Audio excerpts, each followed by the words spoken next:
లయయోగ సాధనలో పూర్తిగా కృష్ణ పరమాత్మలో లయం అవటానికి సాధన అని ఈరోజు నేను పెట్టాను. ఆ యోగా అంటేనే లయం, యోగా అంటేనే కలయిక. యోగా అనే దానికి అర్థమే కలయిక. అంటే మనలో ఉన్న ఆత్మలో పరమాత్మలో పూర్తిగా లయము అని అర్థం అన్నమాట, కలయిక. ఆ కలయికే యుజ్ అనే సాంస్క్రిట్ పదం నుంచి వచ్చింది, యోగా అనే 2 అక్షరాలు. దానికి అర్థం అలా. కాబట్టి యోగా అయినా, మొత్తం కలిపిన యోగా లేదా ఓన్లీ ధ్యానం అయినా జరగాల్సింది లయమే. ఆ లయం జరగడానికి ముందు చెప్పినట్టుగా మొదలుపెట్టిన వెంటనే ఒక పవిత్ర భావం, భక్తిభావం, ప్రశాంతత, ఏకాగ్రత.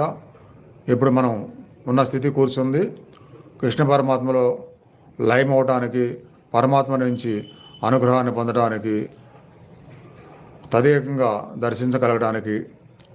కాబట్టి అవి తప్ప మనసులో వేరే ఉండొద్దు అనే జ్ఞప్తిని ప్రతిరోజు